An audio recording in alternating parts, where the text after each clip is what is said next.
Trevor Lawrence, everybody knows he's going to be the number 1 pick in the draft, going to the Jacksonville Jaguars to play for Urban Meyer, first-year coach. And interesting story he had about him in SportsIllustrated.com, SI.com. Rob G's going to summarize it for us, and I think it's going to be a fun discussion, Rob. That's right. It was a profile in SI of Trevor Lawrence. Michael Rosenberg is the author. He's a great writer.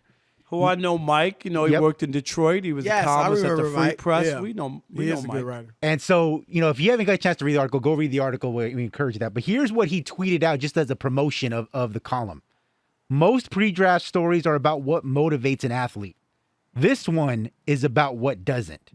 And if you read the article, you'll see that Trevor Lawrence is a different cat. He's motivated by other things. He has other interests. He's not, a die-hard football guy like you'd expect from most number 1 overall draft picks.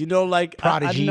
It's okay that people have varied interests. You know what I mean? And they he's still very can excel. spiritual, I believe. Yes, right? he is. He actually just got married last week. Right. So there were 3 quotes that were circling around social media. He got married already? He did. What? He's a Christian. He is. So I'm sure that plays a role in it. And so there were 3 quotes, though, that really got a lot of headlines on social media. Here's one of them from Trevor Lawrence himself. I just think it's unhealthy, always thinking you've got to prove somebody wrong. You've got to do more. You've got to be better. Here's something his dad said about him. He's not a I want to win a Super Bowl at all cost kind of guy. Number 3, his high school coach. He could, talking about Trevor Lawrence, walk away from it tomorrow and he'd be fine. So a lot of people on social media, in NFL media, not saying NFL Network, but people who work in the media cover the NFL. Urban Meyer. Yeah, they're kind of split on these comments. Some people are saying, hey, it's refreshing that you have a guy who's honest and he understands there's more to life than just sports and football. The other people are saying, well, how could you trust the fate of your billion-dollar franchise on a guy who really doesn't seem to love football? Because there are guys who live, breathe, eat, sleep football who are terrible, right? And they love the game like all the coaches. I remember they sleep at the practice facility. They watch film. They're only into football, Chris. And guess what? They never won a Super Bowl. They never excelled as a coach.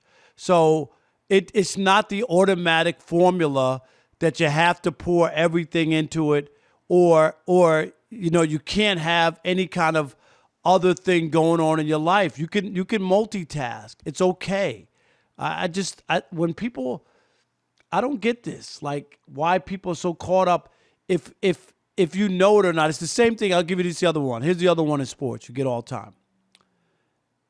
If a guy has a high-profile girlfriend, they blame her because he's not playing well. Remember Tony Romo? They always kept showing his wife before they got married. Right? Was she high profile? Yeah. You mean didn't he marry Jessica Simpson? What did Rob G? Oh, okay, yeah, right. Tony Romo. Didn't he marry Jessica Simpson? They didn't get married. They were not married, but they were together for a long time. Okay, but remember they used to always show every time he throw an interception, they would show her, like cutaway. And I'm like, everybody has girlfriends and wives. Hello. Do you know why don't you show his girlfriend when he fumbled the football? Do you know what I mean? Like oh well, he needs to be he shouldn't be out having dinner at a French in a restaurant in Paris. He should be in a playbook, right? Anytime you see somebody doing something, Chris, other than football, and because they don't do well, it's because they're doing something else. I just think, remember the Nets player who was married to Kim Kardashian? They blamed her for his his career. I forgot his name. He was so bad. Chris Humphries. Yeah. Right. Remember that? I'm just playing about that. But yeah, I mean, they did blame her. Right. You're right. But I'm just saying, everybody has a girlfriend or wife. How come that nobody talks about that just because you don't know her? Do you know what I mean? Like that's not a factor. But if you know who she is, oh, that's why he can't play, because she's wearing him out at night, or they're hanging out too much, or they're always on Instagram on some boat drinking champagne or vacationing. That's what rich people do. Right. Hello? Right.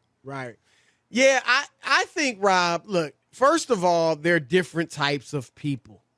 There are some people that thrive by being obsessed with their sport. I mean, Tom Brady is obsessed with football. Nick Saban is obsessed with, Nick, sometimes you feel like, man, did you even enjoy the championship? Because the next day he's talking about, well, on the next year, you know what I mean? Like, take a little time and enjoy it. But that's the type of person he is.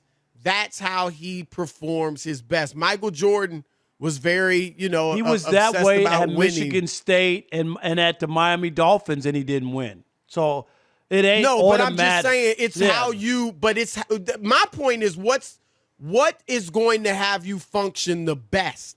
You might not win, but you still could do your thing. Like Trevor Lawrence might not. If he doesn't win, he still could have great seasons and play great. So my thing is, different people function best in certain ways. Some are gotta be obsessed with it, and others are different. We talked about Kyrie Irving. I mean, Kyrie's got a lot of outside interest. He's taking games off, but when he gets out there, I mean, it's incredible what he does. LeBron, I think, is maybe somewhere in between.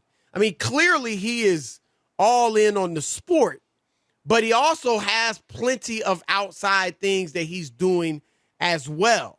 And so Kevin Durant, Rob, they were talking about his quote the other day. We talked about it. Like, I'm not motivated by championships, and, I just want to go out and play the best I can.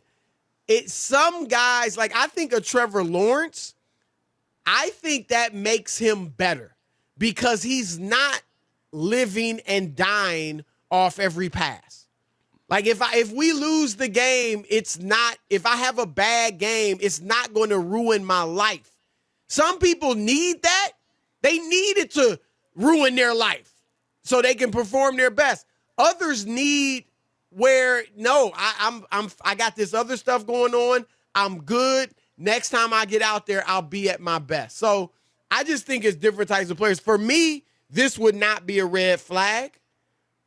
Because I think we've seen plenty of people thrive with this mentality. Yep.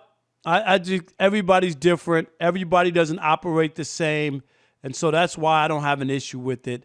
I know it would be nice for somebody to sit there and say, all I do is think about football, right. Nothing else. That's all I do. I don't watch anything. I watch game film 24 hours a day. I read playbooks. I watch old film of games and players. And everybody would say, that's my guy. Right. Oh, he just loves football. Don't mean he's going to win because he doesn't. Right. Absolutely. I mean, Tony Dungy, Rob, you talked about it. Coaches that sleep at the office. Yep. Working 18 hours days. I know plenty of them, and they didn't win a Super Bowl. Absolutely.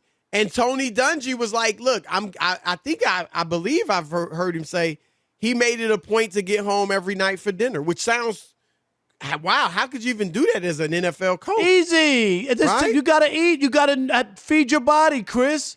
Is it a crime to go home and have dinner?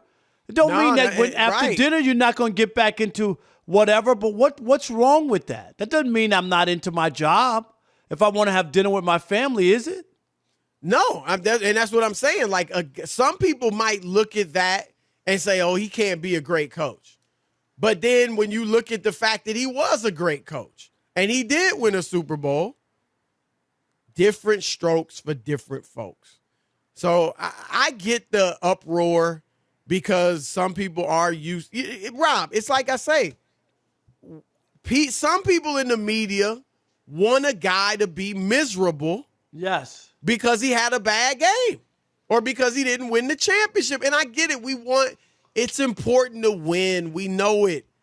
But I'm not mad at an athlete. Now, if you lose and you're joking around and act like it doesn't matter. Family, I'm good. Right. That I don't want to see. Yeah. Right. You don't want to see that. But that doesn't mean he got to be in tears in his head and his hands, Chris, and he for can't the whole speak. off season, he can't have any fun. I'm not buying that. Because none of us are trying to do that, right? If we have a bad show or something, you can't let it ruin your life.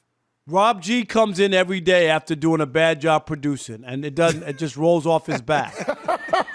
Right, Rob? Because he goes home to baby Aria and his beautiful wife, and that's all that matters. So he what? doesn't care about Chris I ruined Broussard. the show. Right, he don't care Aria about. doesn't know that.